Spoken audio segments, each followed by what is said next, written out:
Blah, blah, blah.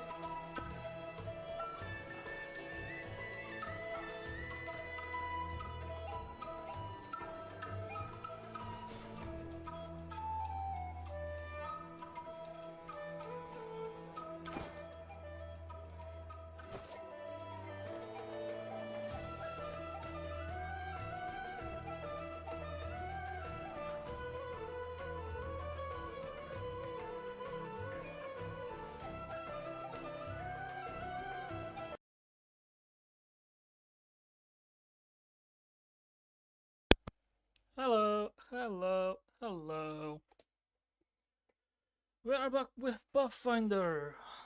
There's gonna be a lot of reading because I'm gonna be talking to a lot of companions right now, and then we're gonna figure out what we're gonna do next. I think still this stream we're gonna deal with a curse that was shown the last stream that was discussed briefly. Oh no, my phone, no.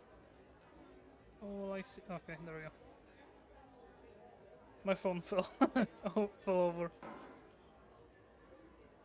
over. Anyway. Yeah, we're going to talk to Amiri. I think there's somebody upstairs that we can talk to as well. And then we're going to walk around the town and speak to everybody else. That's gonna be the start of the stream. Let's go.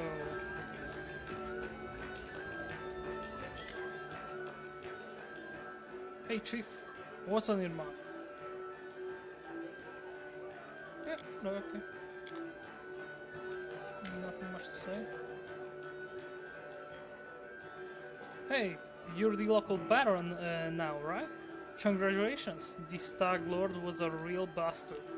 It's a good thing you killed him. Sometimes justice still triumphs, right? For what it's worth, I have decided to move to the capital.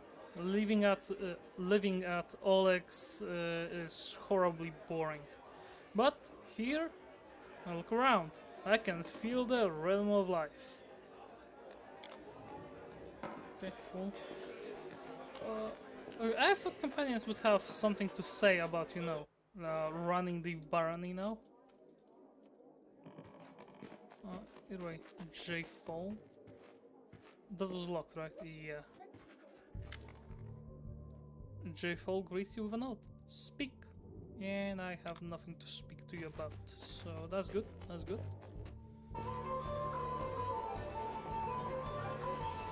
Okay, yeah, no, I thought this would be like a long section. Apparently... Oh. I like that. Apparently, not every companion has something to say. In the next game in order, Wrath of the Righteous, there's a bit more dialogue. Like I said multiple times before, I've played this game when I was a teenager and I didn't really understood English and I was mostly just rushing from one fight to another, kinda skipping over everything else. So I do not remember most of the story. I am replaying it now because I remember having fun. So while I do know some things that will happen, I do not remember shit about it. Tristan gives you a friendly note. How may I help you, Shaggy? You may not. A pleasure. What are you doing? I'm not dealing with that.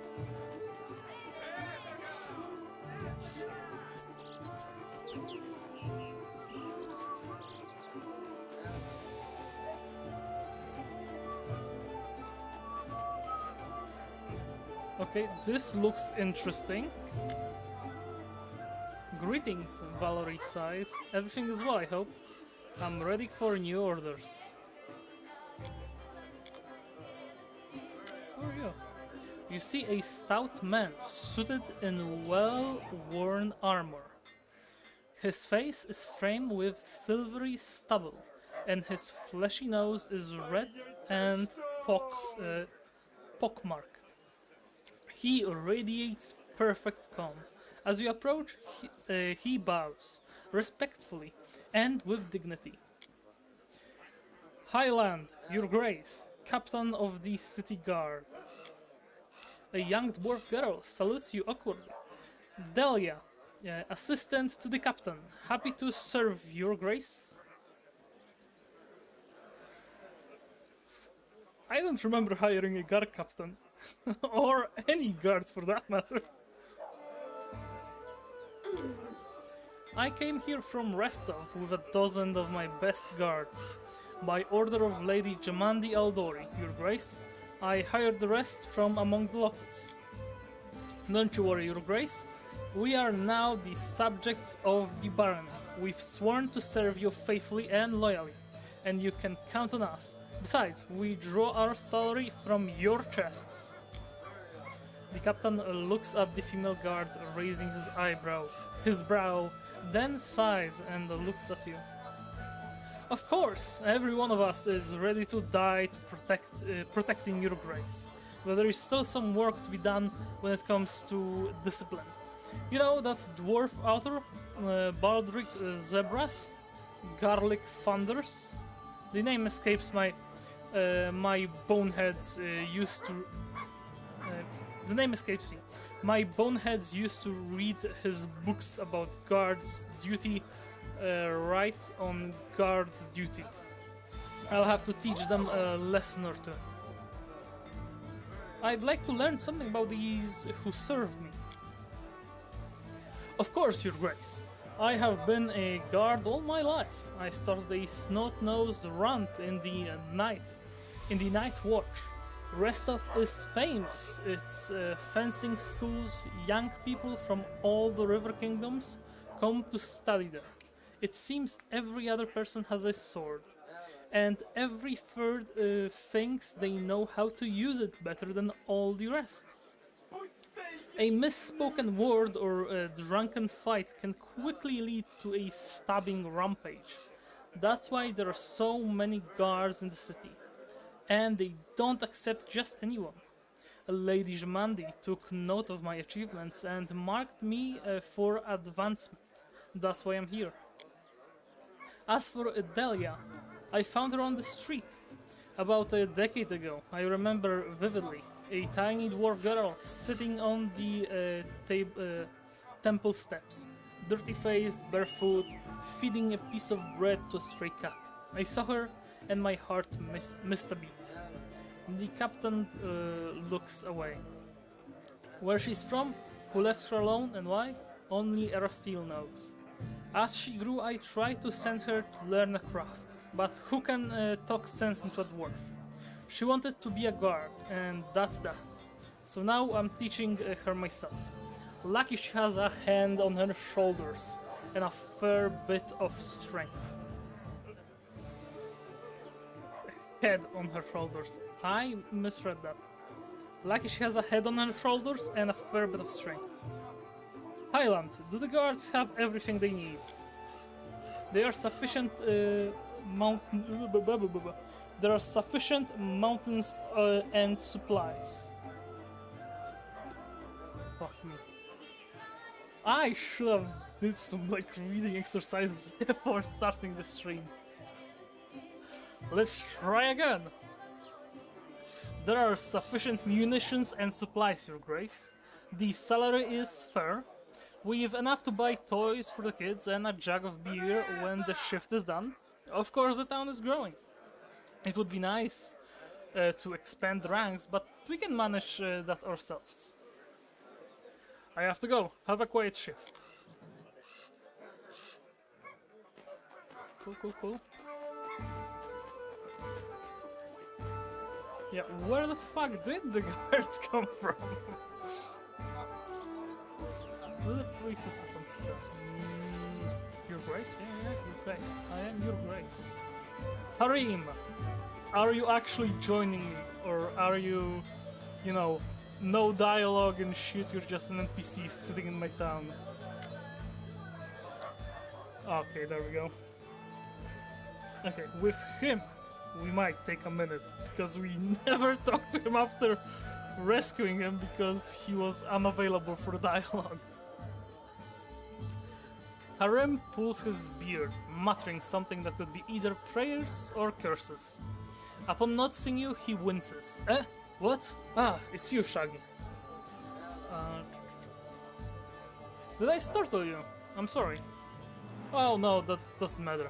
I was just contemplating the fulfillment of existence. The futility of existence.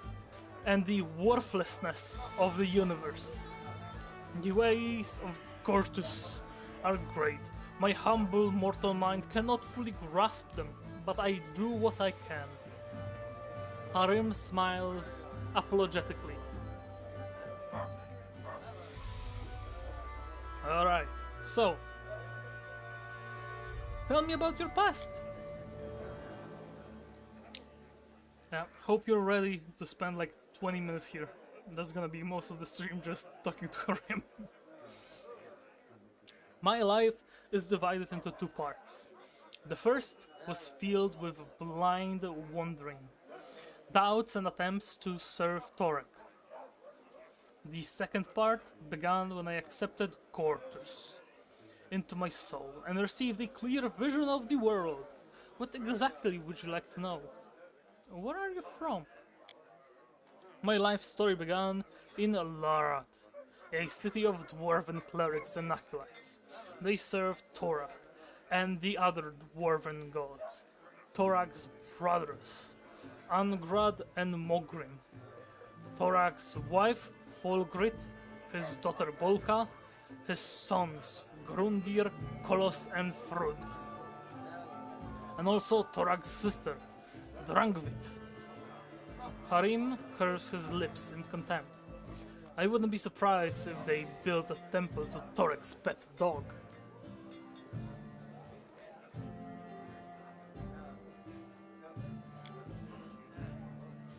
Sorry, I let myself get carried away. Harim sighs and pulls his beard several times. I'm actually gonna readjust the voice.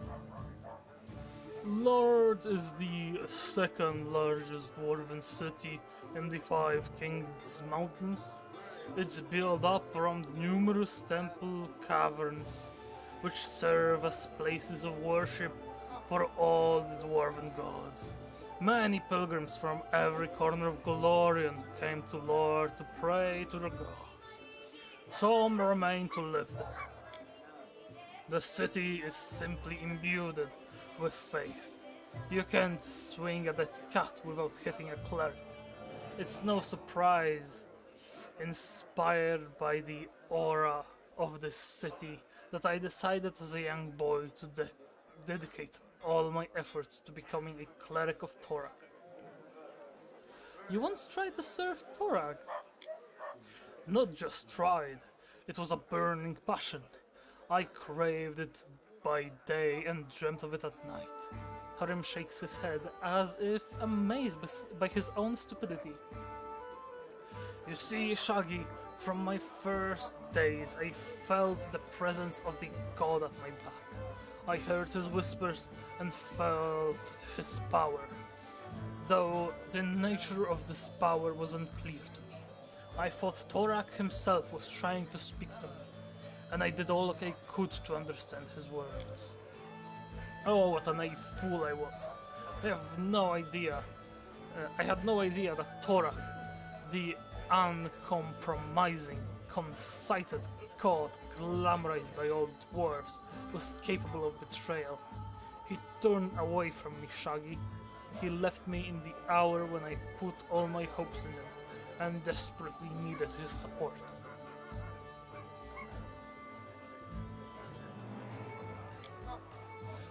Torak is the god of craftsmanship, so every follower, especially the clerics, must smith their own suit of armor. The day when his work is finished is like the second birthday for a dwarf. He's newly born in the eyes of Torak. Harim sighs heavily and falls silent for a time. My second birthday never came. I couldn't make armor. Not even a sword. Not even a simple nail. My hammer smashed my fingers and fell on my foot. Molten iron burned my hands. The clerics laughed as they healed me. They used to say I was cursed by Torak. So finally I gave up my attempt to please the betrayer god. Even if Torak really has rejected you, is that enough reason to leave your homeland? You don't know much about dwarves. Harem lets out a sad sigh. How can a dwarf, crushed by Torak, go on living in a city where every single soul bows to Torak? I was alone, disgraced, humiliated, insulted. A lone tear glints in the light before sliding down Harim's cheek and hiding in his beard. I was trying to drown my sorrows in drink, but even the owner of the cheapest pub on the road would laugh at me while he put these mugs in front of me. I couldn't take it any longer. I wanted everything to end. But there was one thing that kept me going and prevented me from ending my life. I could still hear that divine whisper behind my back. I was yet... it was yet faint. It took a long time before I could hear it clearly. But having heard it once, I could never forget it. It was clear that the name of Lord Deities favored me. It was clear that none of Lord's deities favored me, so I left the Five Kings Mountains and went on out searching. I didn't think dwarves ever worshipped Grotus. How did you learn about him? Oh, but that blessed day became the beginning of a new life.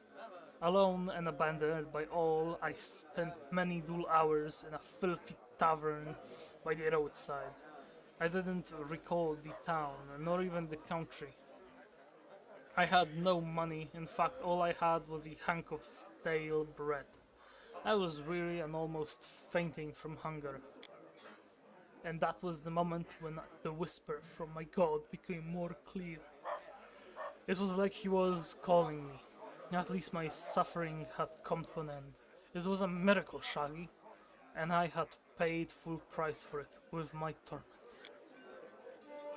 I couldn't control myself. I walked out of the tavern and straight into the nearest forest, and there I found the ruined temple of Arden, the lost god. Several figures clad in robes were holding a silent service there. A service to a god I knew nothing of. None minded when I stood beside them. For the first time in my life, I felt myself at home. My new brothers told me that they were clerics of Grotus, the god of end times. They were traveling around Golarion, spreading the teachings of Grotus. Despite all the persecution, contempt, and misjudgment they received from others, I gladly shared this burden with them. From now, I knew whose voice had whispered to me through all these years. Wait, you couldn't even make even a simple nail, and you blamed Torah. Are you suggesting that my problem was not a curse, just my own inability to work with metal? Or maybe you're just saying that I was just too lazy? Harim looks into your eyes defiantly, his hands trembling with suppressed rage as he runs his finger over his beard. You're a fool if you think so, an ignorant fool. Have you ever met a dwarf who couldn't handle a smith's hammer? Even our children craft knives. No. Torak is the cause of my suffering. The betrayer god deliberately. I have dyslexia, I have trouble reading, and English is not my native language, so fuck you if you're annoyed with me misreading stuff. The betrayer god deliberately.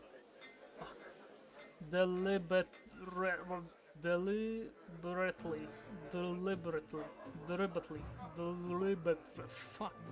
I will now attempt to just read this one word When I'm done, I'm gonna try to read the sentence. There we go. Deliberatory. Deliberatory. Deliberatory. Deliberately.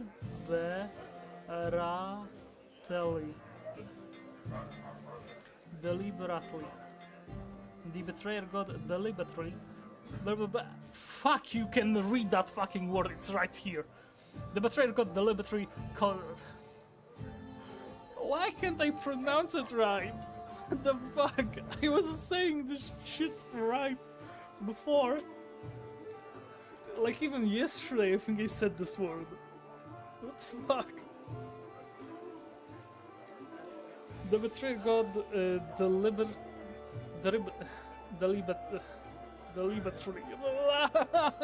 I'm gonna fucking cry. Oh fuck. The betrayer got deliberately caused me. Fuck, I also misread the next. Fuck. The betrayer got deliberately.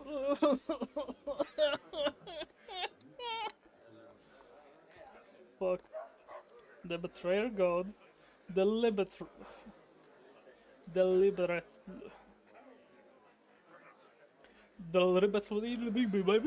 cursed me. The betrayer got deliberately cursed me just to make a laughingstock of me. Fuck this shit, I'm not reading this again.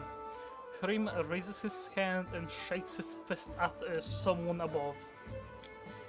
But I won't let myself get angry at you, Shaggy. You're an ignorant and blind soul, and my aim is to guide you through the dying world that marches towards its end. I will open your eyes or die trying. Grotus will be pleased by either outcome. Let's talk about something else. I'd like to learn more about dwarves. Most dwarves are self-satisfied, stubborn fools, serving Torah. They don't deserve my good attitude. Harim winces, but you can ask what you want to know. I'll try to answer. Tell me about the Five Kings Mountains. The Dwarven Kingdom? Yes, well, it's to the south from here. It survived many trials, and there will be more yet to come. Harim strokes his beard, contemplating. There is no unity among the dwarves, Shaggy. The Five Kings rule over our people. They sit on the thrones, and the five greatest cities. They sit on the thrones of the five greatest cities, and with every passing day, it grows harder for them to come to any agreement. The only thing uniting the Five Kings Mountains is the sky citadel of Highhelm, the great dwarven fortress of the mountain's heart. Have the dwarves always lived on the surface?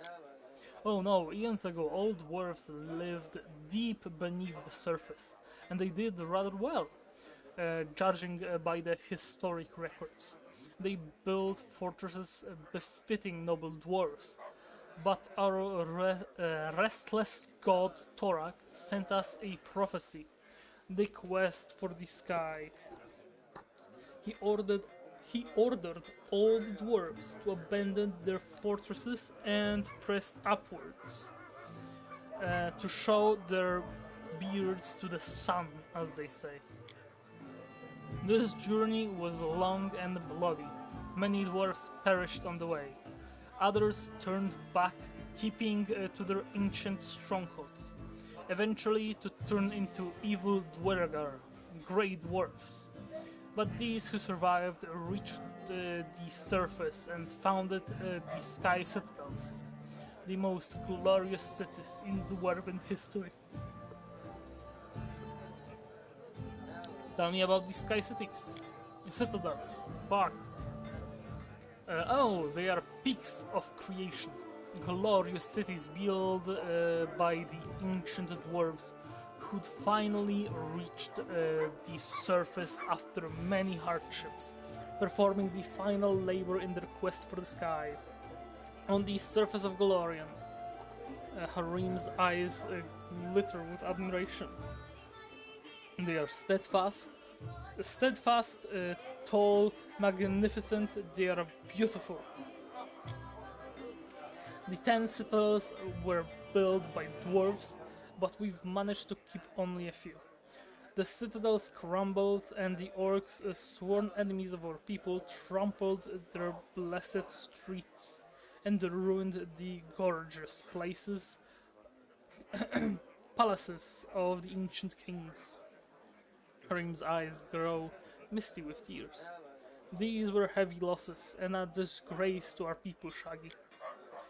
High Helm is the jewel of the citadels that remain. It is located in the heart of the mountains and the heart of every dwarf. Yes, my heart too.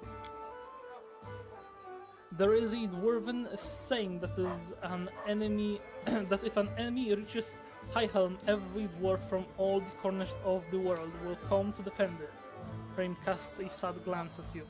I'd be there too, but not to help the citadel's defenders. I'd be there to witness the fall of our people. With my own eyes and mourn it, I will fall upon the cold stone and raise my final prayer to Grotus. I have some other questions. I'd like to talk about your god Grotus.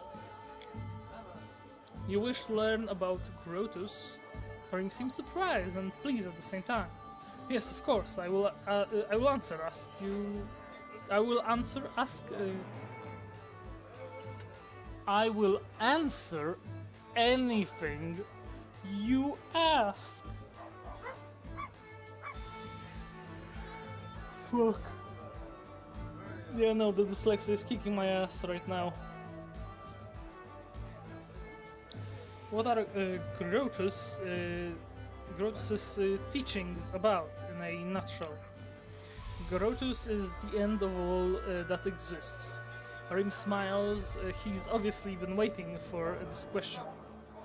Look around, Shag. What do you see? Look again and realize that everything will be destroyed. Our clothing and our armor will turn to dust. The walls of the places will crumble into ruin. The trees will fall, and you and I will die, and soon die much sooner than that. Grotus is a timeless watcher. He's been locked away by Pharasma, the goddess of rebirth. From her boneyard, he watches over the world, knowing that time for the final reaping shall come. He is the bloated moon hanging in the sky. He's the harbinger of the last days. He's the one who will stay when all the others are gone. Pharasma has Grotus locked in her boneyard, so she is stronger than Grotus. Of course she is stronger. For now. Harim nods with dignity, stroking his beard. Grotus is weaker than Pharasma and many other gods. I would be a fool if I tried to claim otherwise. If Grotus were stronger, then the end times would already have come, wouldn't they? But the powers of other gods fade away. They dissolve slowly, a grain in a century. Grotus collects these grains and waits.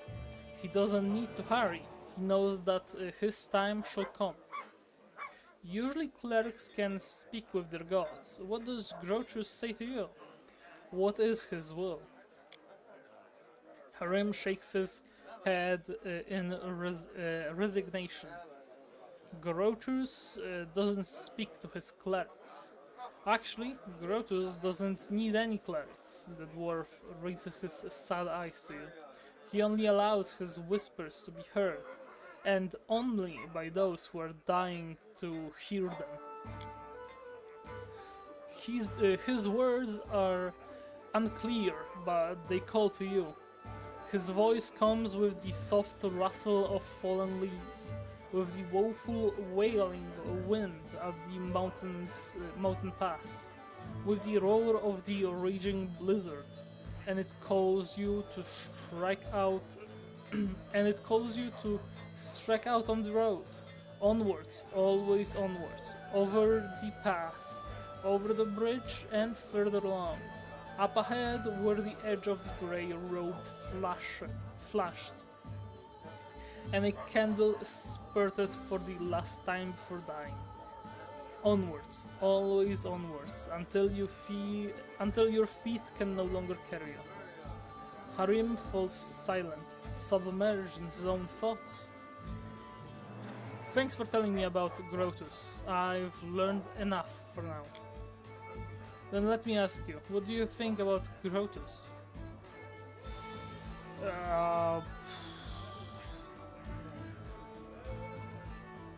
It was interesting to learn about them. No more, no less.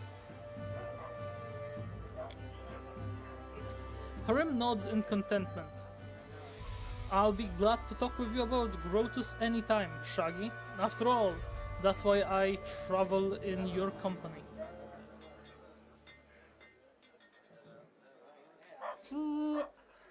Have you ever regretted your decision to abandon Forag and start worshipping Grotus instead?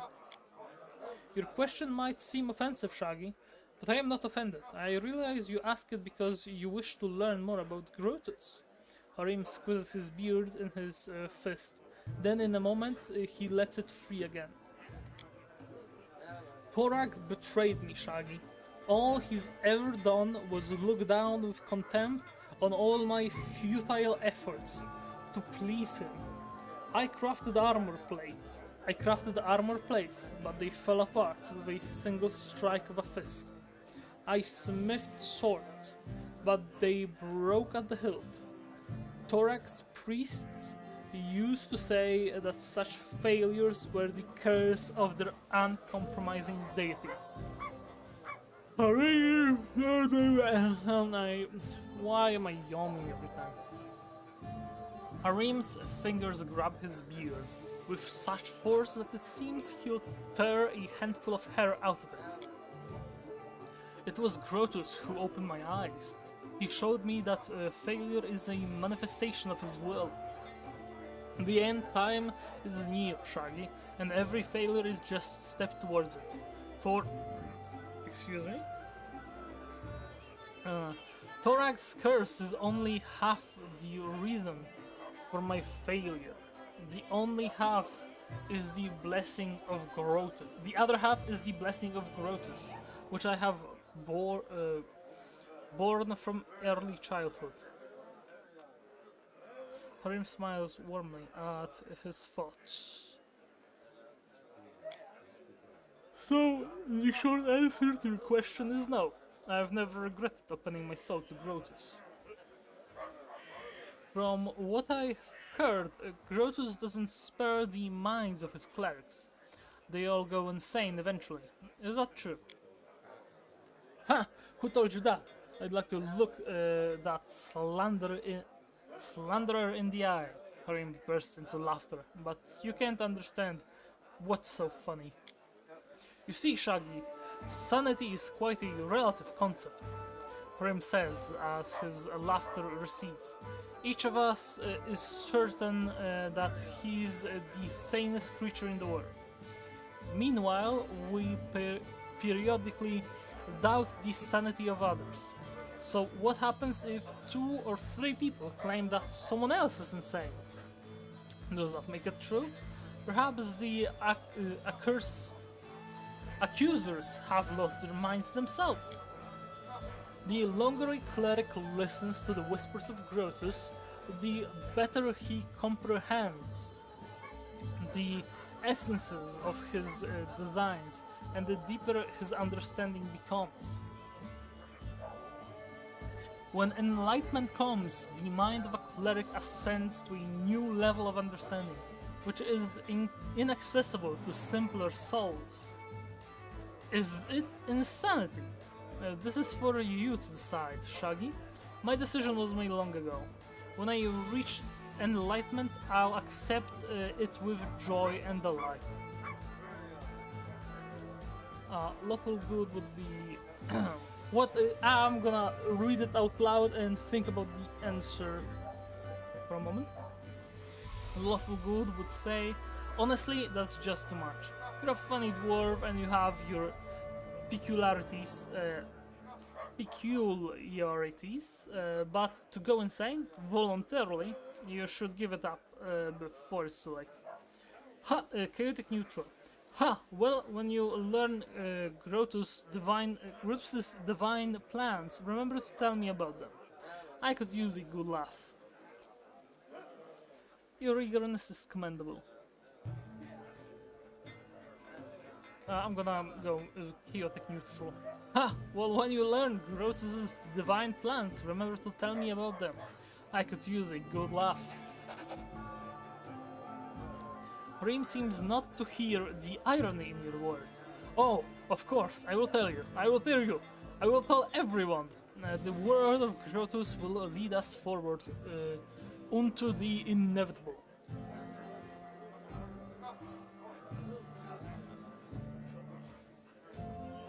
Are you sure you want to see the dwarven ruins? Why open the old ones? Oh, sorry. Message. Nothing. Harim looks down and strokes his beard a few times before answering. I'm sure, Shaggy, this will likely bring nothing but pain. I suspect I will regret going to the ruins, but nevertheless, I ask, please take me there. Okay, thanks for the conversation. We'll talk later. Harim nods slowly. Harim nods with dignity. I'll be happy to continue our conversation later. I'm there. I wanna see what's in there.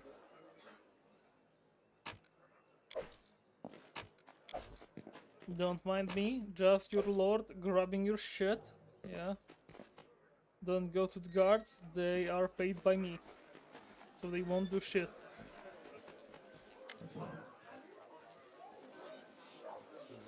How do you like it at my party, Regonga? I think it's grand. You have a fine gang of lunatics here. I myself am no noble from high society, but seriously, Octavia and I never have even dreamed of a leader like you. We imagined we'd sit in the woods and rob wagons, maybe just a band of mercenaries, but we never expected to become the henchmen of a local ruler. Not to mention such a pretty one. Regonger winks at you, playfully.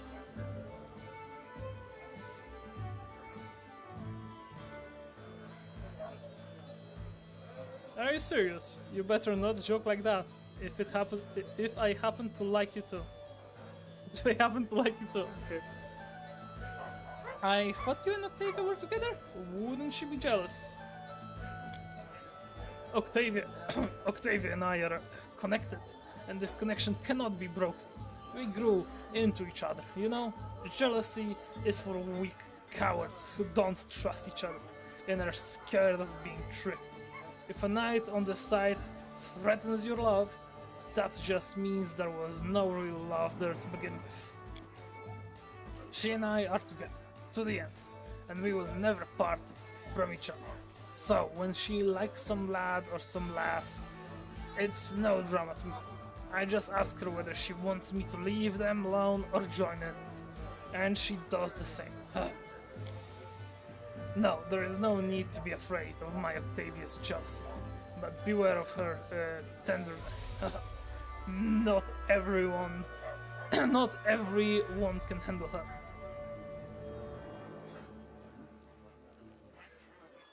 Keep your compliments to yourself. Shaggy doesn't want to hear this. He already had a complicated relationship with one of his friends and his dog, so he needs some time. Go easy, I'm only kidding. The half-orc sneers and praise his lasting eyes from your figure. Rise. I have to go. So long. If you want to know anything else, just ask. Don't be shy. Just don't go pale when I answer. Okay. Nothing new for Octavia. Guards. Is she like perma-hasted or...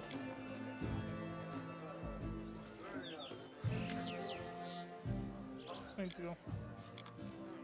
I was hoping I could, like, investigate her. Never mind.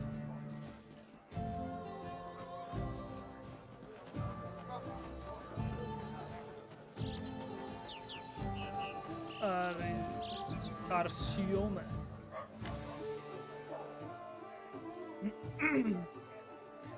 A woman in rich gold-embroidered clothes greets you with a polite bow.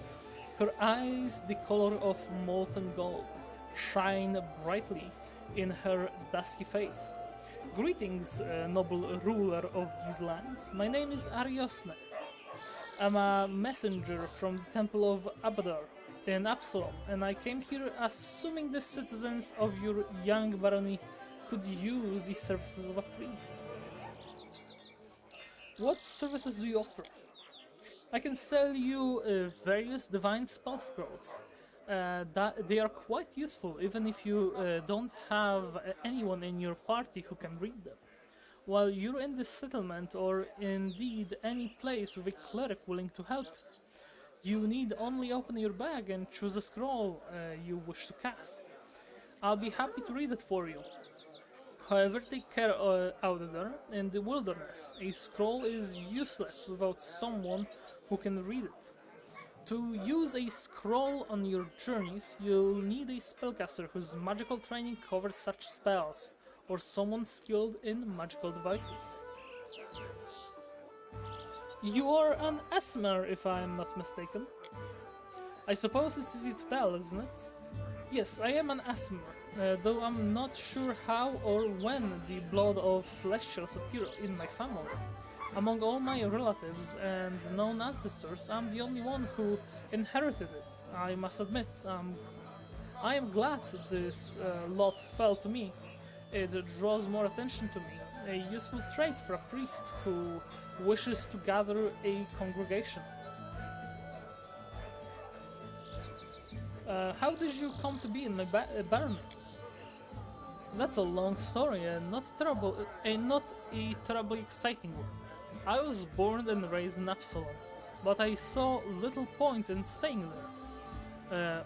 What's the purpose in promoting the faith of Abadar in a city already so large and well developed? No, I was drawn to backwater places where civilization was just beginning to emerge. It gives me such joy to see the first stones of a new settlement being laid, or to see wilderness that once harbored monsters and criminals become a safe, cozy home for people. I've devoted my life to my travels, choosing to visit places like your barony. Allow me to say it's a place after my own heart. A city growing over the remains of a bandit lord's lair is exactly the sort of triumph of civilization Abadar prescribes. I hope my skills as a priest will be of service to these lands and their denizens. If you're so eager to help the citizens, why do you charge for your services? It's part of Abadar's philosophy. The rules of trade and exchange developed for a reason. They help bring order to our world, and they mustn't be broken without need. The opportunity to get what one desires for no effort has a corrupting effect on souls. Well, tell me about Abadar. With pleasure. Abadar is the god of cities, law, merchants, and wealth. The core of his teachings is simple. Law and order allow citizens to develop, which allows people to live in places and prosperity. Iverasteel favors old customs, small settlements, and simple trades like hunting. Then Abdar prioritized development, complex trades, order, and entrepreneurship. Entrepreneurship. Fuck me. Each priest of Abdar finds something personal in serving her. Some believe that law is the main aspect of the faith, and they guard it zealously. Others put the well-being of their society above all. I personally follow Abdar's teachings that say civilization must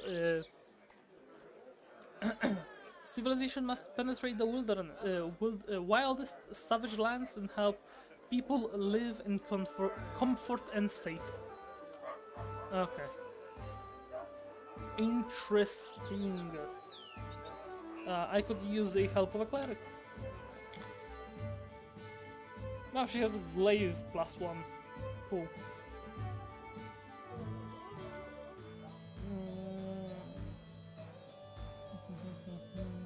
Yeah, I have a couple of potions. I do not have a lot of money. Restoration. Scroll of Resurrection.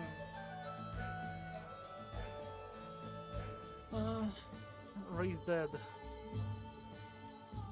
Yeah, that one Raise Dead has to be enough.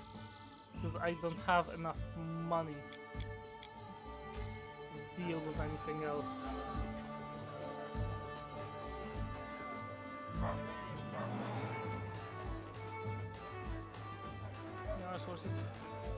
This isn't the tavern, right? Oh. Oh! I didn't realize I'm starting this quest now. Okay. A tense silence hangs over the house. Cassie, your tiefling friend, emerges from the shadows, but her eyes are staring into the distance. She seems to look right past you. No, not now. The turmoil is suddenly over, but you see fear in Cassie's eyes, her blue eyes. It's you. I wanted to say please don't be afraid. You can tell me the truth. What's going on? The girl closes her eyes and clenches her fist, obviously in the grip of a strong emotion, but one you cannot read. I knew it couldn't last forever, but why did he even make this rule if he knew it would be impossible to keep? She takes a deep breath, opens her eyes, and speaks with firm resolve. Come what may. You should know, Shaggy, that the person you know by the name of Casey does not exist. My real name is Kalika, and we, well, it's a long story, and such stories are better told beside a welcoming fire. Will you hear me out? Fine, let's go.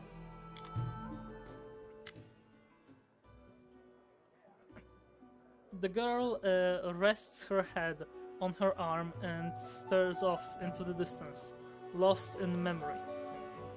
Stories by the fire, in the desert where I was born, my fondest memory. When the day is done, hosts and guests, parents and children, friends and rivals, all gather by the fire under the stars to tell their stories. All they did, all they witnessed, all they heard from other travelers, and the whispers carried by the desert wind.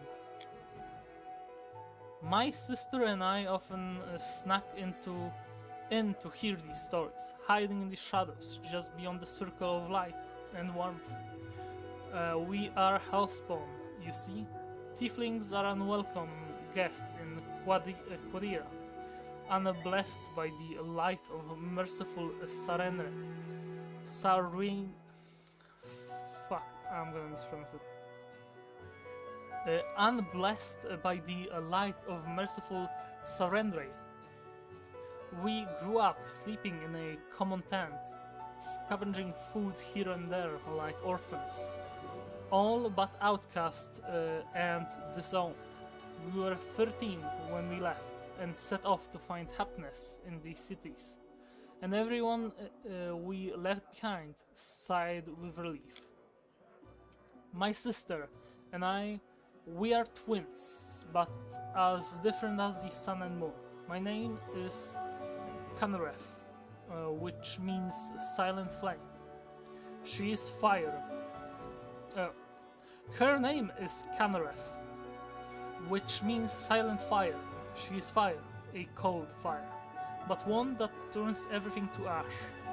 I am a river. It brings me joy to give water to tired travelers and nurture green shoots. But when I flood, I am bound to bring death.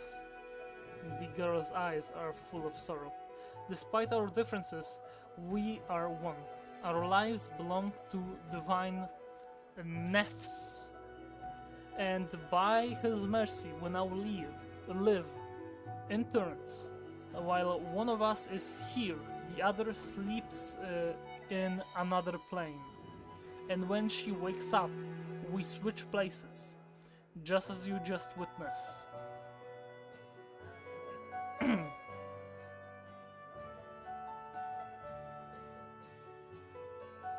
So, this is why you didn't remember me when we were talking to Jumandi Aldori. And how is this? How is it you began to live in terms? So this is why you didn't remember me when we were talking to Jumandi Aldori. How could I remember you? I'd never met you at the time. That was Kenref. She was the one who talked to you at the reception and helped you fight off the assassins. We usually write each other notes, recounting in detail all that happened and describing any friends that Casey had made. But the time we switched right in the middle of a mission engulfed in fire and filled with assassins. Mansion engulfed in fire and filled with assassins. Kanref didn't have the time to write any notes. And how is it that you began to live in turns? Kalika lowers her head. This story, it's one I've never told to anyone before. No one in the whole world. And it's not easy to confide in a stranger. There's too much grief and guilt in it. If you don't mind, I'd rather not go into all the details. You see, my sister died and I couldn't get over it. Kanref was killed by a Soul Eater, a monster summoned by secret followers of Abaddon's archdemons. These who summoned him died in the fight, but the beast was too strong for my sister, and I wasn't even there to protect her. Kalike catches her breath. We just had a fight, and we both did some stupid things just before. But I didn't want to talk about that now. But I don't want to talk about that now. When I found out what happened to my sister, I was ready to make a deal with any power, if only I could just get her back. And I found such power. I was connected by the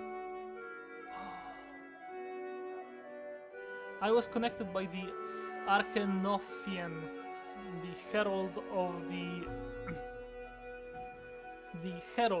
the god Nephis himself.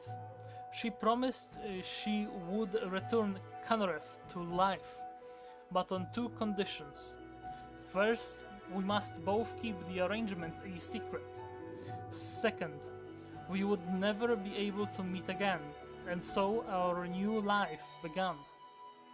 Now we flee through the world, guarding our secret, always introducing ourselves as Kessi to hide that there are two of us, and we switch places with each other at random. While one lives, the other sleeps in a demi-plane, one created specially for us. And you can't control these switches. No, we can't. They happen at random, most often while we are sleeping, but sometimes in broad daylight. That's why we can never stay in one place for long. When someone witnesses us switch, we usually tell them tales of a special magical way of traveling. But people start noticing strange things and begin to figure things out. Truth be told, I'm so tired of having to pretend. We knew this couldn't last forever, and now the truth is finally out. And what's the point in all this?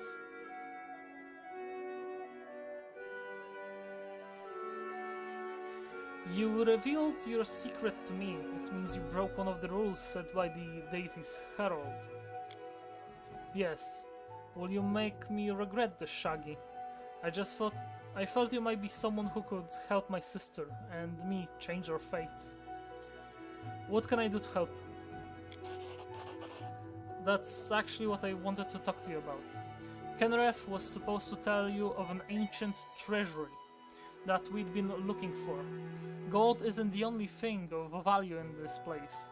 It may contain an ancient relic taken by the Taladon raiders from a respected Quadarian temple of Nephis.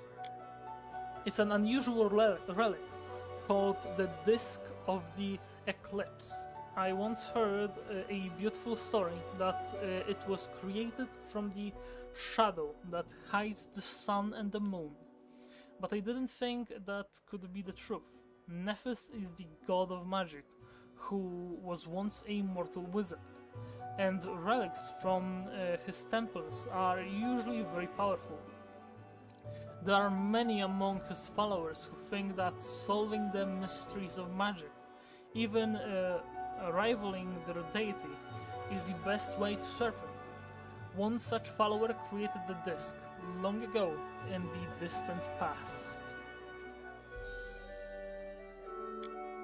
According to legend, it gave its owner control over planar travel, but only pairs of wizards bound by unbreakable ties could use it.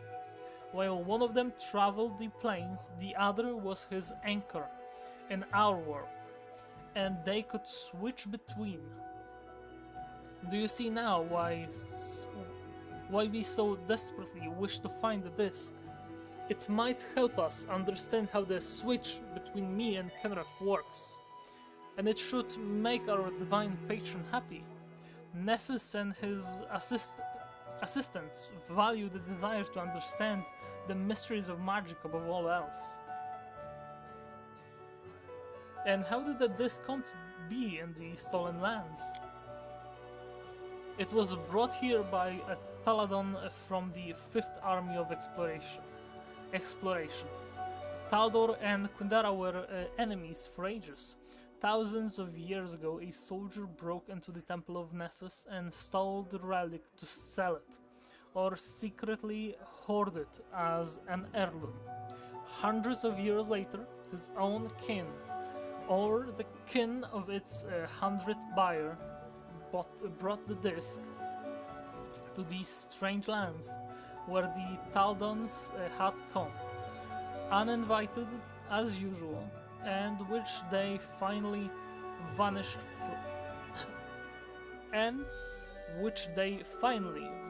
from with little trace.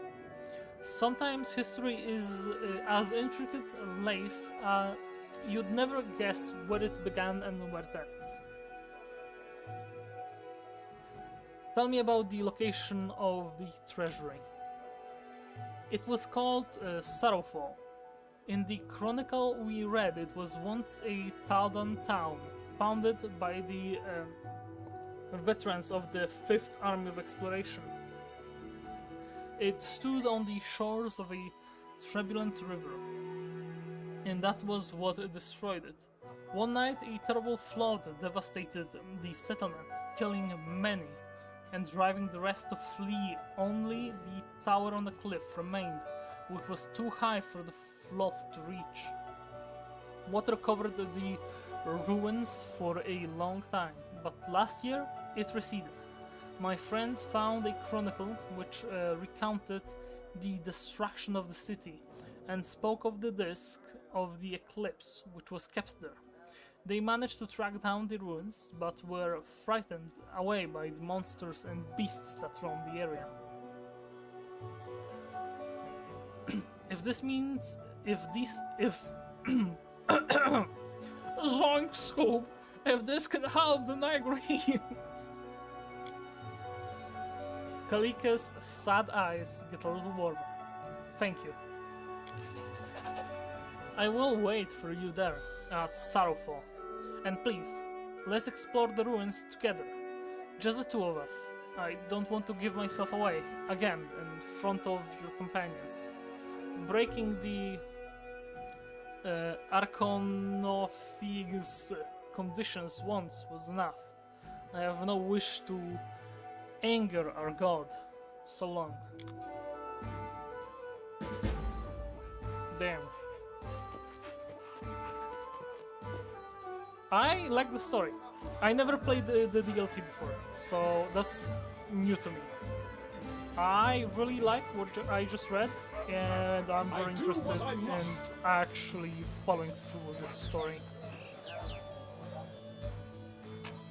After robbing all of my subjects, that is. Yeah, motherfuckers log the chest. I'm off. I need to make sure my subjects prosper so I can, you know, get more loot out of their houses. I'm there. Let's see what's over there. I want to check out my entire town. There might be some NPCs or companions that I haven't talked to yet today. Dogs, guards.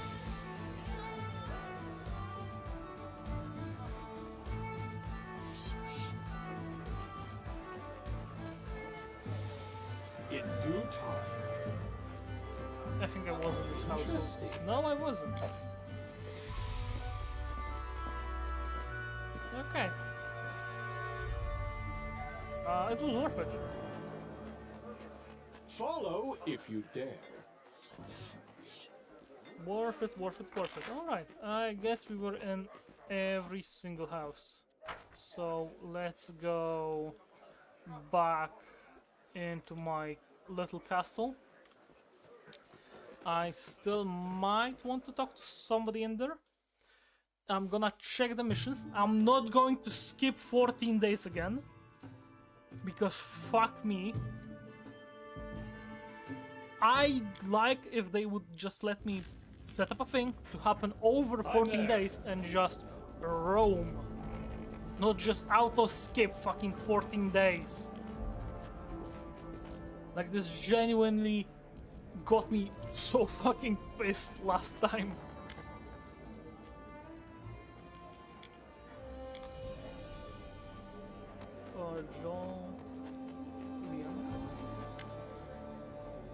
Oh, that's you. A tall young man of about 17 stands before you.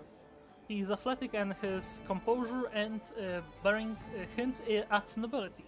A faint smile curves his lips, but his gaze remains cold and examining.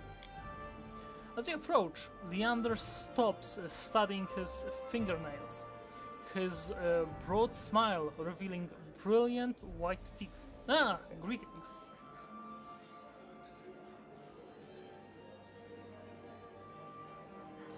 You certainly seem to be in high spirits. Truly high spirits indeed. Just this morning I received news from Brevoy. My illustrious mother, may the gods prolong her years, is terribly upset by the disappearance of yours truly. Lander's smile twists into a sneer. She's dispatched search parties to the neighboring provinces. Discreetly, of course, she fears whatever scandal may arise due to my absence. Lander sighs. Well, it's not the first time she's gone to such lengths. I'd like to learn more about you, Lander. Me? But I'm such a bore, Lander huffs indignantly, though he's clearly flattered by your attention. What would you like to know? Tell me about your family. House Lebda is considered one of the most influential in Brevoy, and rightfully so. We own the fertile lands around Lake Rakel and the castle of Silver Hall. An impressive structure, famous well beyond Brevoy's borders. We also control a significant amount of the lake and river, shipping trade in the region. And it's my family that's of interest to you. And if it's my family that's of interest to you, my father passed away long ago. My mother spent years attempting to marry my sister off to marry my sister Elana off to our beloved king, Noleski Sortova. As for myself, well, the family remembers I exist on the rare, or not so rare, occasion when I end up causing everyone trouble. Lander gives a disarming smile. Judging by that story, it seems no one is truly close to you. Close relationships are a luxury that some people can't afford. Lander looks away for a moment before continuing. I once became close to a man I considered to be a mentor and a friend. I later learned he'd been using me to acquire information on my house's caravans for some local bandits. I learned much from that experience, and so I shall watch your entourage with a keen eye.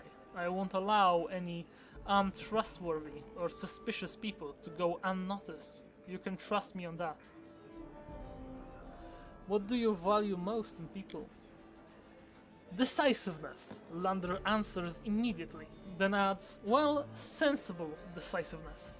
I've no taste for those who sit and mumble all day when the time to act has come, nor for those who rush in without considering or planning. You came of age 2 years ago. Why, Lebda, are you still heir to the throne and not sitting upon it yourself?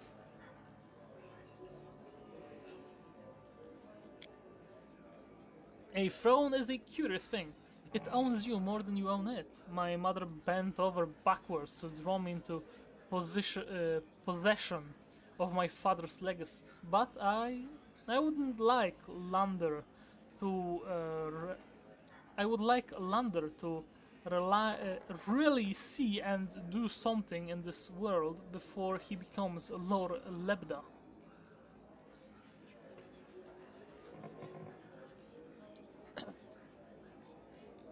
You will return home eventually, won't you? Of course. Can't let a throne sit empty after all, especially not one so wealthy. Elander's eyes gleam. I will return someday, but for today, my house can wait. Let's return to this conversation later. Why not? Lander laughs. I need to discuss politics and affairs of the barony with you. Always glad to provide counsel, Lander smiles. What's going on between the royal house Surtova and the Aldori sword lords? To be blunt, sly schemers battling for power against stubborn blusterers. Long ago, both of them ruled a kingdom of their own. The Surtovas ruled over Asia, and the Aldori sword lords over Rostland. Karol, the Coral Rogervia came in with his dragons and made it abundantly clear to everyone that everything they saw around them was his. Who do you think ran quickest to express their deep devotion and loyalty? It certainly wasn't the Aldori. They fought to the last, and they almost died out as a result. Over the next 2 centuries, the Surtovas squeezed everything they could from the benevolence of the rulers. And now, after the vanishing of the Rogervia line, Noleski Surtova has seized the throne, but the Surtovas owe a blood debt to half of Brevoy. It will prove difficult for them to hold on to that power. This makes them paranoid. They see enemies everywhere, and the Aldori are no exceptions. No exception. What's my barony's role in Surtova-Aldori conflict? I'm certain they'll keep trying to win my support. The Aldori are brave and senseless. They are more likely to pull out you are more likely to pull them out of trouble than be the one receiving aid. And the Surtovas are smart, but they'll gladly sell you out if they see profit in it. They are also unbearably boring. All of which means you made a wise decision when you picked me as your ally. Lander smiles. I wouldn't pander to either of them, but I'd also avoid angering either of them until there's a good cause. Oh, give me a moment. I think my food just came in. What? No food. Just a car driving by. But I'm hungry. I wanna stream until my food gets here. Anyway, back to the game. What can you tell me of the River Kingdoms? Have you ever seen a jar full of spiders? It's much the same, only on a greater scale. A plethora of small nations and city-states that form spontaneously and dissipate just as rapidly. Nevertheless, there are those that could potentially pose a serious threat or become a promising ally. Pitax makes a fine example here. That's enough business for now. Of course, Lander nods. The world is plenty interesting even without politics, wouldn't you say? Any advice for me, Lander? I've met Kesten Gares before. He was an amiable gregarious man, not at all like he is now. Lander sighs. Now he's a broken man, and I don't consider it wise to trust broken people with important positions.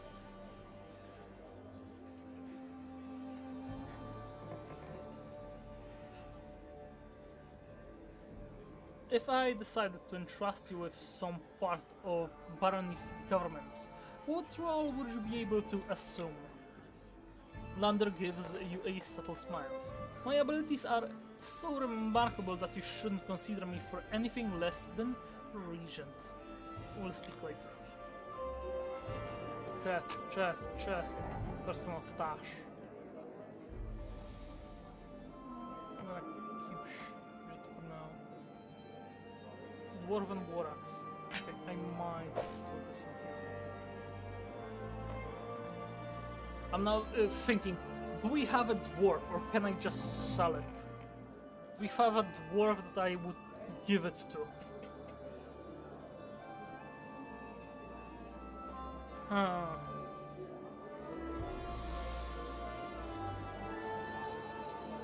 No idea. No, head genuinely empty. What do you say, Jod? How may I serve you, Your Grace? I forget that you are fucking voice acted. How are you enjoying your duties as the High Priest? Everything is all well, Your Grace. I just keep forgetting what a mess it is in the stolen lands, and how troubled are the minds of its people. Sometimes I must listen to such nonsense from my visitors. Erastil, forgive them. Thank you for the story. We may speak more later. Farewell. I actually forget that he has voice acting. He's the only guy in this room who is fucking voice acted. How may I serve you, Your Grace? Okay, I might have been mistaken. He has some voice acting too. What did you do to be exiled? I believe I have a right to know. Fair enough. For a Garess, the prosperity of the house and the honor of the name stands above all else. And I was betrothed to a widow from another noble house. This union was of great importance to the family. However, 3 months before the wedding, I met a commoner girl, gentle and pure, and we fell in love. I would have rather died than leave my Tanya. So I decided to break off the engagement with my noble bride. I could never have expected what would follow. My father was furious. I'd set a pointless love affair above the interests of the house. He expelled me from the family and ordered to leave our lands under threat of death. And Tanya... her mother was seriously ill, and she stayed behind to care for her rather than follow me into exile. Thus, I was on my own, disgraced, without a name, and without love. Don't imagine that I ask for pity. Everyone gets what they deserve. If I were to offer you a public position, what job would you like to do? I believe I can manage to uphold the law. Being a warden would suit me well. I'll see you later. Farewell. Yeah, I'm gonna deal with that later. We have more of a, we have private. I do what I must. Private room. Oh, with some flail. Flail +1. And that's a personal stash. I think I can give this to Harim.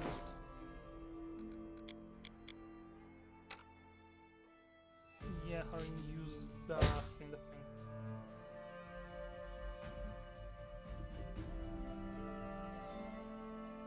I still do not have a single idea how to level up Harim or Jfall, because I don't want to make Harim a straight up cleric, and I already started to multi-class Jfall, so I'm thinking how to continue leveling them up.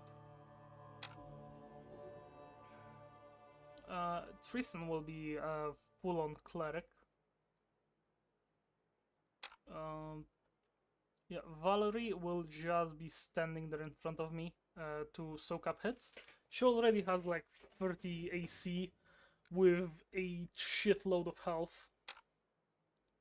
Even more health than Amiri, who is a barbarian, who should have more health.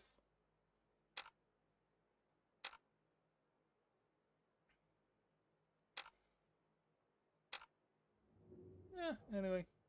Yeah. Amiri still does much more damage than Valerie. I don't think I need to rest because I believe I already did so like 14 days ago. Yeah. We have our spells. Everybody's ready to do their stuff. I'm off. No. Zongshire. I didn't talk to Lindsay. I should talk to Lindsay. Start the rank up project. The advisor and the baron will spend 14 days on a special project to increase the ranks of the respective stat. You can find one such project under the project tab, assign any advisor, blah blah blah blah blah. Okay. I will deal with that. Rim has a request.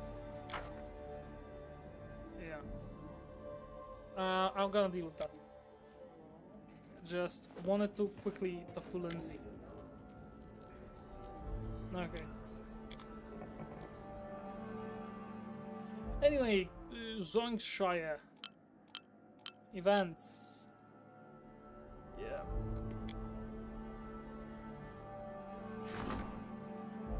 Mysterious cult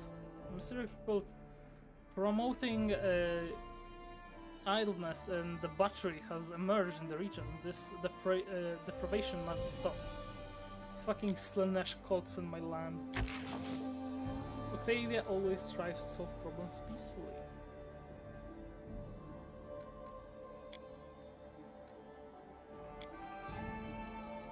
DC 13. She makes a D20 plus 4. And that's an 85, because we give her a plus 5 to the roll. And that's 100%! And with fucking clear. I'm gonna give her 1 crisis point.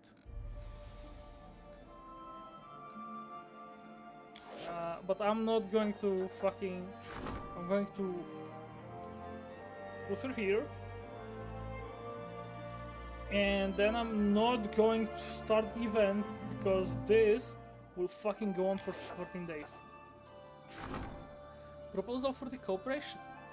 3 merchants from Absalom arrived in the region and Octavia is busy. Conditions are met. Projects. Support the council's endeavors. Spend 2 weeks resolving the loyalty of the citizens in the barony.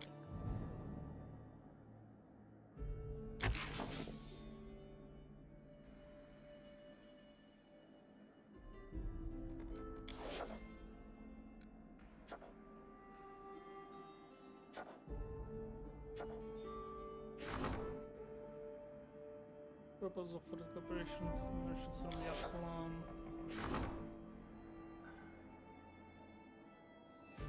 The news has arrived that the largest observation in the 5 Kings Mountains, the enchanted lens of their main telescope, broke.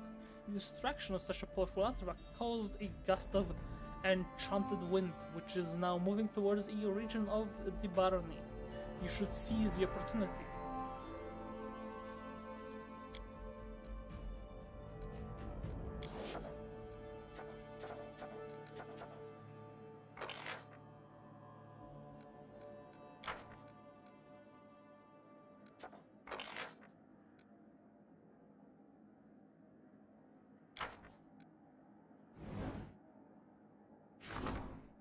You will not have to get here.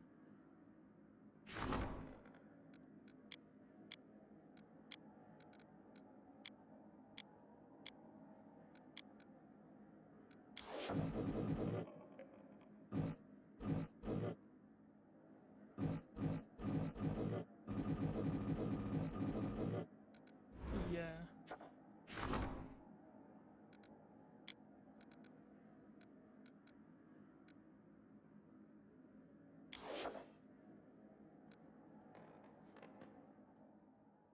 Okay.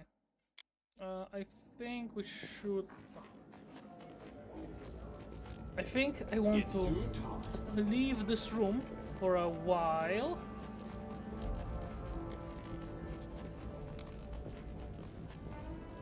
And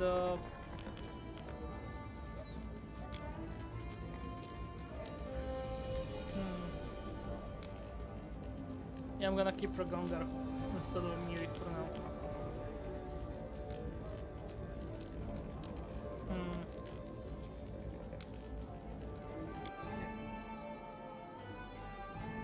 Actually, I should have went alone.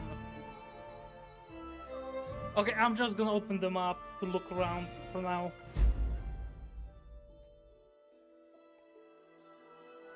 Yeah, we have the Bald Hilltop, a ford across the Skunk River. There's nothing around here. Sorrowfall, it's up fucking here. Good, good, good. I was worried it was gonna be fucking close and I wouldn't need to fucking... Okay, never mind. Bolt Hilltop.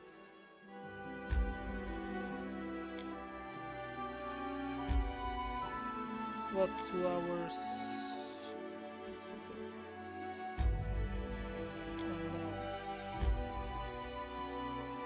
we can spend a day to just go over here to see what's up. Yeah, enter this location.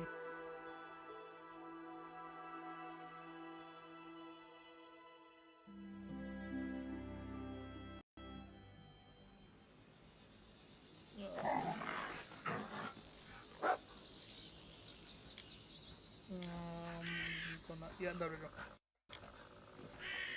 Everybody positions. Pick up positions. I think we're gonna find our money guy here, if I remember right. Might be wrong.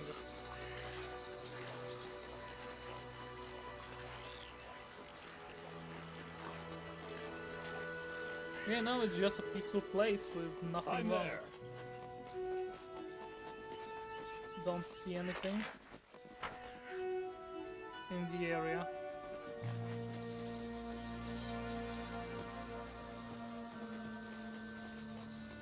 Ferocious wolf. Time for fun! Oh! Shit, what's that? Alpha wolf. This will hurt! Get double arrows. Fuck.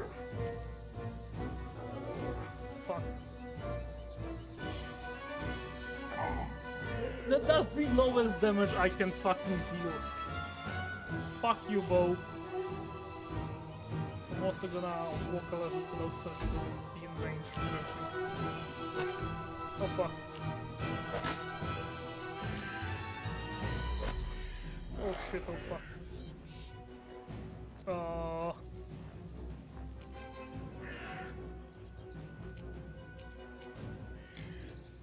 Which one was that? Acrobatics ability.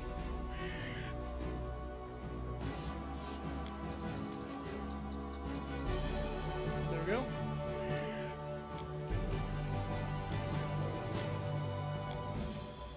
Consider me Oh, provoked. I moved a little too far. I'm gonna move Tristan back a little. And I'm going to fucking bless everyone. Yeah, even the dog is in the range, so that's good. And that's Tristan.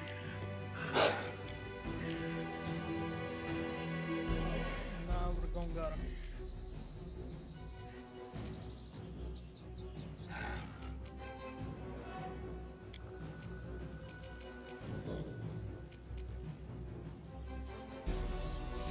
I'll got you! Yeah, there we go, there we go.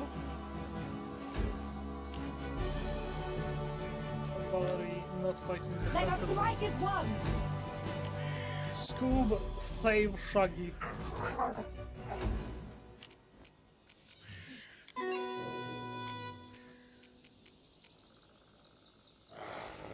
Yeah, Lindsay, block any attacks with your body. Okay. So I will switch over to my secondary set of weapons. And try to make attack. You should have run! Critical hit 16, that's good, that was 16 damage. Yeah, he's almost dead.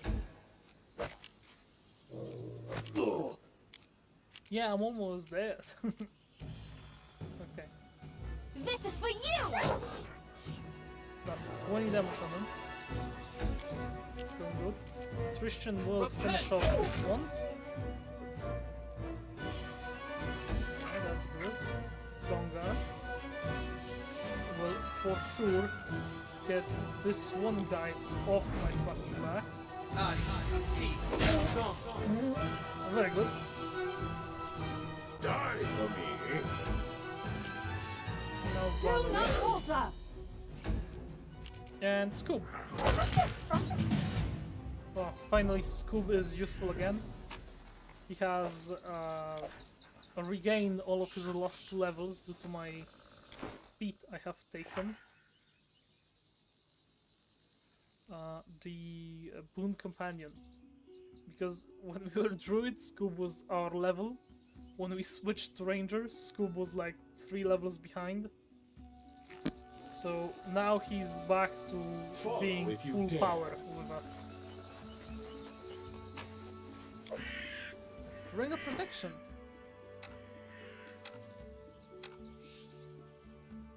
Beast King. Gives present. No, it has it. I'm gonna put it on Tristan because we need our healer to survive. To cast his shit. And to resurrect us after the fight. Okay.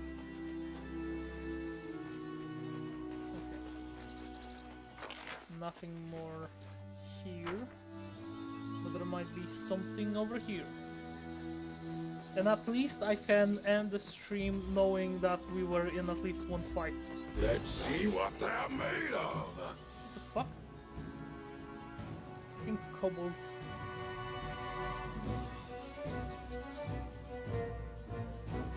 Okay. Valerie will walk over and activate the... I see chest, I grab it.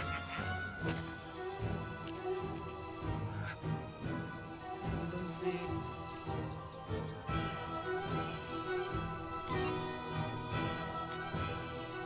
That's gonna be a good fight.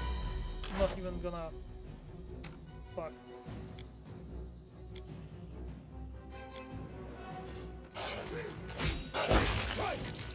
Yeah, that was a good shot.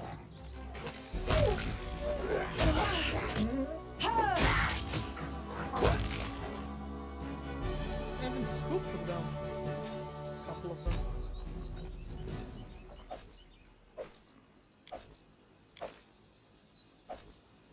Yeah. Thanks. No chest. Cool. Good, good, good. We got more food recipes. Soot blackened brand. This once belonged to an ancient dwarf, an expert in antiquities may find it interesting. So we bring it back to Storyteller.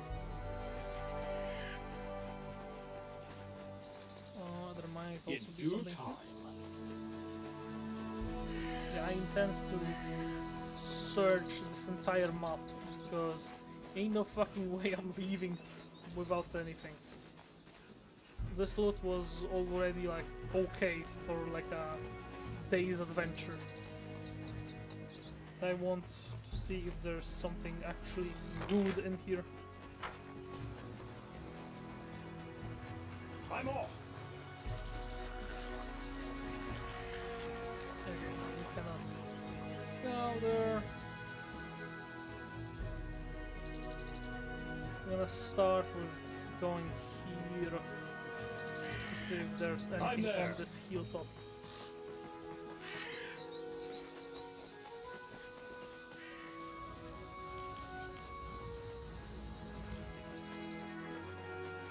Doesn't look like it.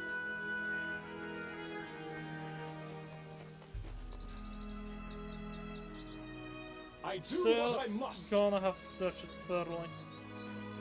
Might be like a singular chest hidden under a tree or something.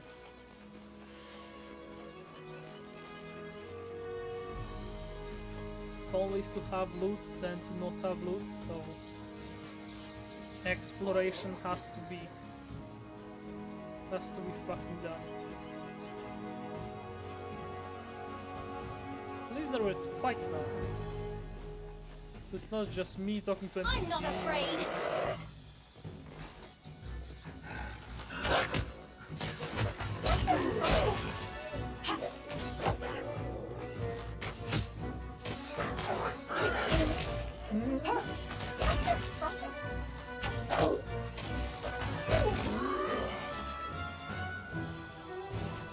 Okay, gathering furs and meats. And there's some mushrooms.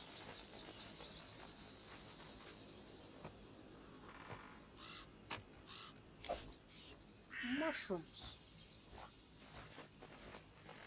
In due time. Okay, I think that's gonna be it here. That will find anything more. There's something here. I was wrong. Shard of Knight's Braces. Yeah, storyteller might make something out of this.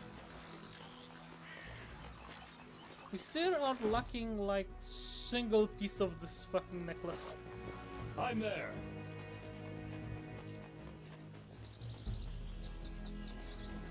Okay, we can finally leave. Yeah, nice distraction. Ugh. Also, the nymph asked me to meet her. I don't. There you go. Verdant Chambers. You're gonna have to go there with Scoob alone. And also gonna have to go here alone. So flow.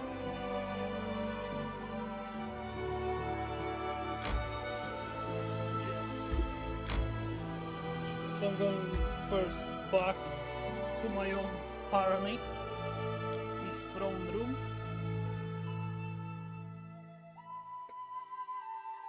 And, well, it's been a while since I started the stream.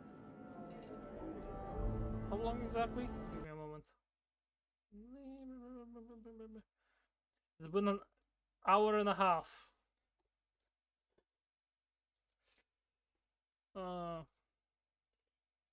And I do not feel too good, and fuck. And I do not have a plan on what to do next. I would really like to just sit for a while and think I'm off. about what do I want to do.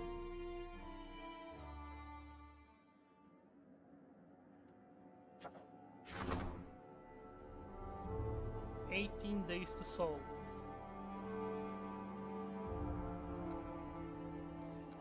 If I'm saving, okay. If I start this event, will it fucking skip 14 days? Or will it just go in the background? Because I'm not sure. It just goes on in the background. That's good. Yeah, get rid of this fucking Slanesh cult. We don't need any extra gods here. Especially the fucking Chaos gods. Plunder the Temple of the Elk. No, fuck, no! Research the nature of the okay. So, we need to deal with that for like 50 more fucking days. You're not fucking doing that. Curses, regions, advisors, advisors.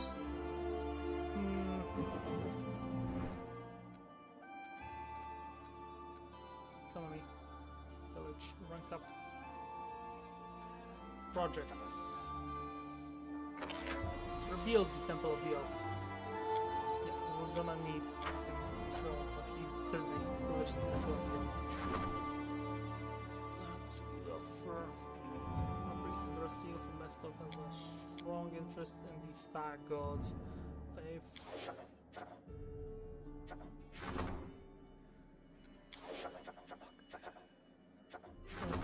Agreement with Joseph. We do not have anybody who can deal with that agreement right now. Proposal for cooperation. Projects. Trade agreement with Sortova. I don't want to do any agreements with Sortova. Huge done other curses, training, economy, like a projects. Support the counselor's endeavors. Yeah. I'm gonna start projects that's gonna be 14 days skipped, and then I'm going to walk over to either Sorrowful or, you know what? I'm gonna do a I'm going to ask my friends, basically make a poll, make people vote. Maybe if people watch here and check the posts, I'm gonna make a poll there too. Just to ask people what to do. I don't know. I'm like either sorrowful because I want to experience the story from the DLC. I want to go there and figure all that out. Or I want to go to the nymph on the other side of the map and deal with that for a while. But I'm not sure what I want to do yet. Either way, we're skipping 14 days.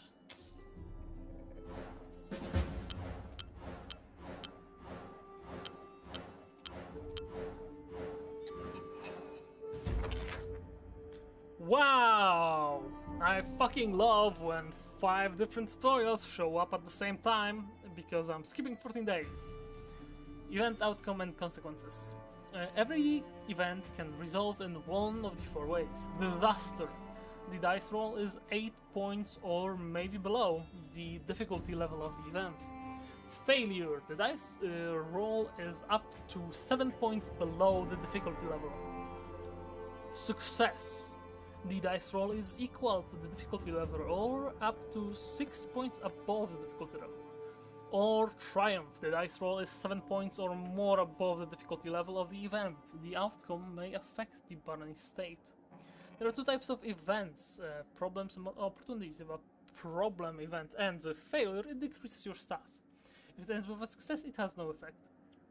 Succeeding at an opportunity event will increase your stats, and it normally will not affect them if the outcome is a failure. Each success or triumph increases the stats, and a sign advisor is responsible for by 3. Tristan. Loyalty ranked 2. Thanks to the Counselor and the Baron, subjects' loyalty to their ruler has reached new heights. Merchants in the capital. New merchants have arrived in the capital. Cool. Yeah, that's an opportunity. Opportunity. Proposal for cooperation. 3 merchants from Absalom arrived. If that's a failure because I didn't fucking... Yep. I didn't have shit to assign to them. Enchanted Wind, failure because I fucking didn't have anybody to assign to it. 8-legged plague.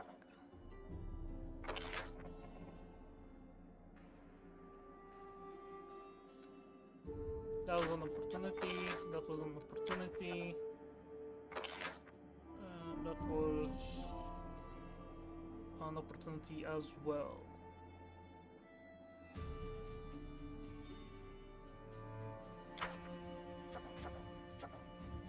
Eight-legged plague. The rumors surrounding the Bold Hilltop proved true. The barony has been flooded with monstrous spiders attacking the locals and slaughtering the cattle. Reports indicate that the huge arachnids spread a ghastly disease that weakens the victim with a fever and coats their body with blisters. This invasion has to be stopped before panic and infection ravage the stolen lands. Yeah, and I'm going to even give him a coin. Just to make sure. Yeah, that's a 75. I'd rather have it at 100%. Troll invasion. Keston arrived at the castle with reports of strange trolls swarming the Gnarl Marches.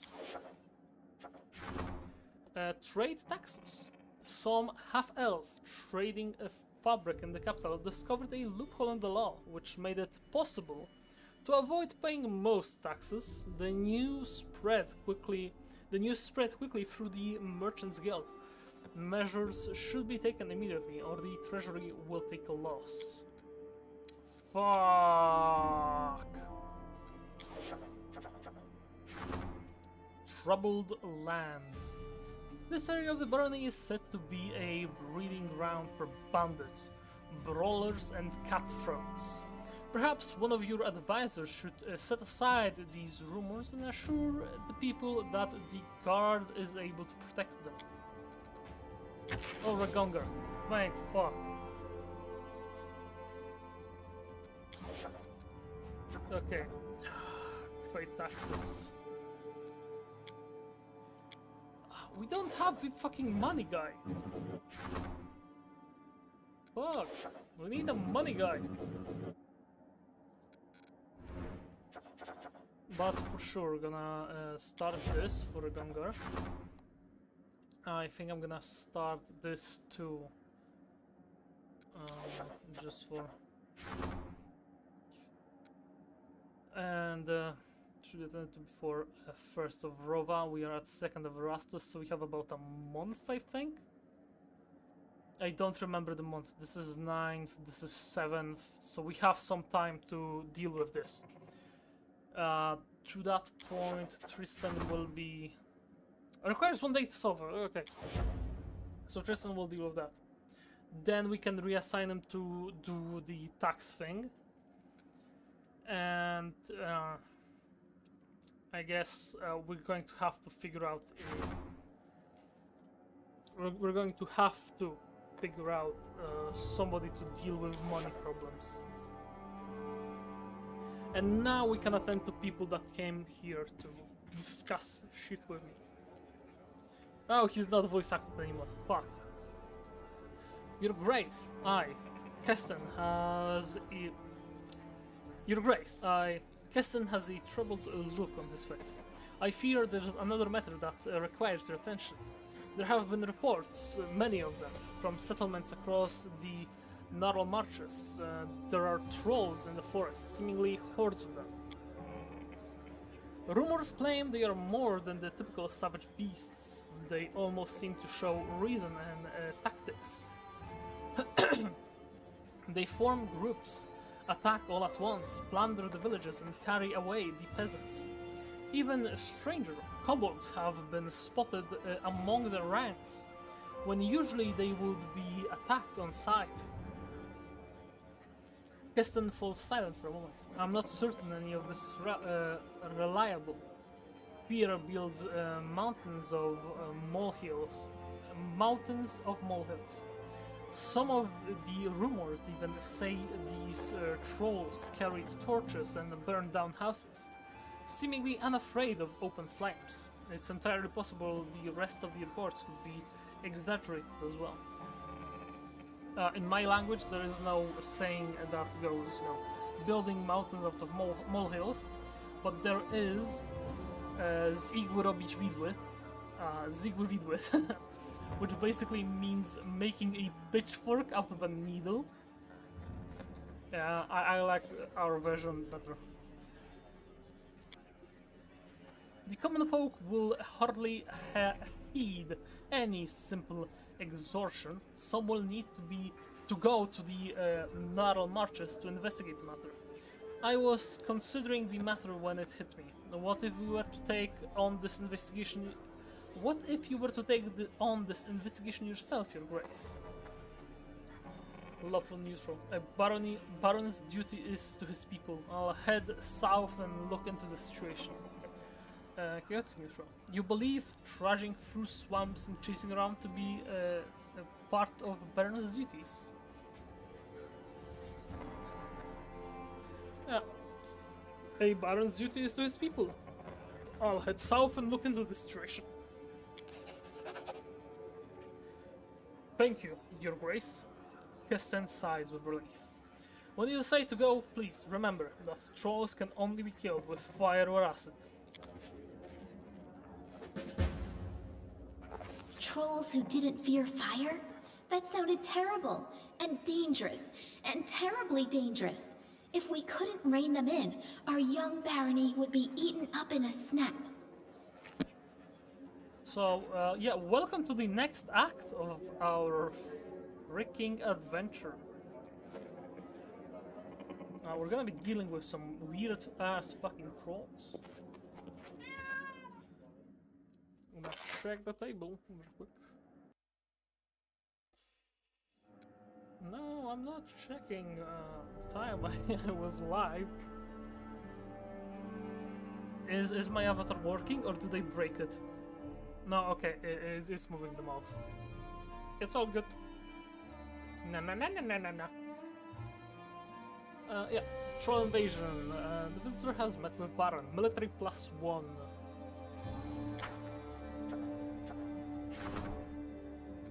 Venerable's dreams. A recurrent dream has recently been troubling the Baron's slumbers. He sees violent heroes entering ancient ruins to descend under the ground, never to return. Their faces show stern resolve. Their lips pinch. The angry red sun follows the heroes into darkness, casting its fleeting evening rays on them. Just before waking, the Baron hears a faint whisper. Come to me, hero. I await you here, in the tenebrous depth.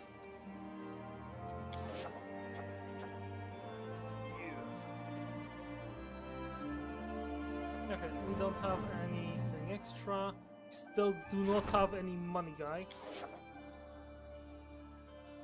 And I think that this is good enough to finish up for today.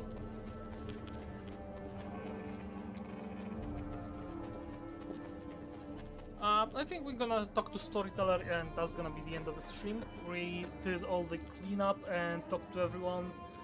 And the next stream we'll be able to actually go out there and deal with the quests we have gathered today. I do not know when the next stream is, but it's gonna be probably the same week.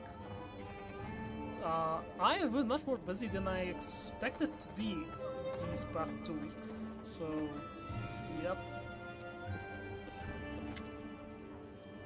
The Storyteller twitches as you approach. Ah, Your Grace, my stories are calling for you. Have you came to answer their call? I brought some relics. Are any worth a story? The Storyteller's eyebrows raise. How interesting. May I, Your Grace? He gently touches the items from their pack. Ah, the belongings of brave heroes who performed their feats here before you. I sense you would be interesting to hear their story, but there are too few of them here for me to recount it yet. Please, find all 5 of them. I am sure you won't regret the time you spend in the search. Oh, now here is something truly impressive. These items once belonged to a dwarven smith, and they wish to tell us their story. The Storyteller shakes his head suddenly. But too much has been lost, too much forgotten. The story of the smith eludes me. Please find the rest of the 5 missing items and return them to me as soon as you can. Yep.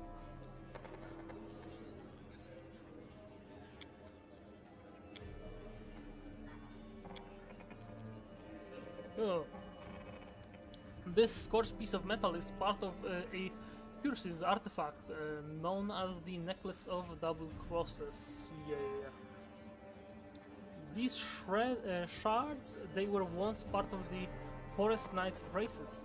I would be honored to restore this artifact for you.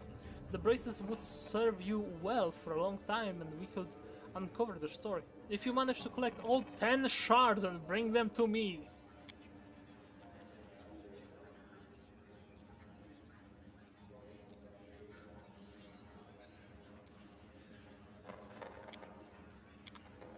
Thanks. Thanks, really.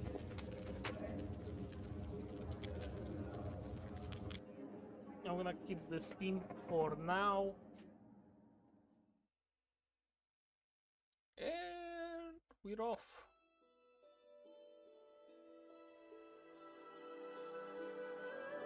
Cell phone.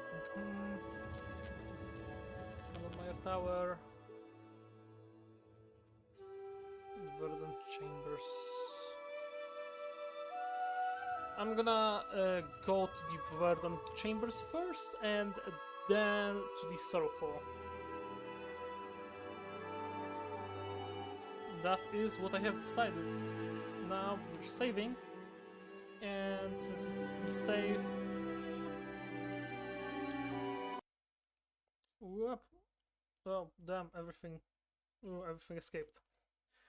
Yeah, it was a nice stream. Oh, and it's been almost 2 hours, and I am tired. And I think my food is gonna be here any fucking minute now, even though it's been a really long time since I ordered.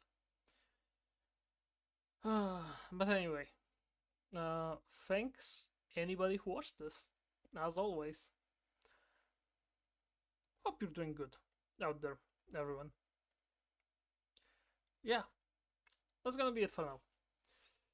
Gonna come back to deal with shit later. And next stream we're actually going to go do quests and shit. Yeah.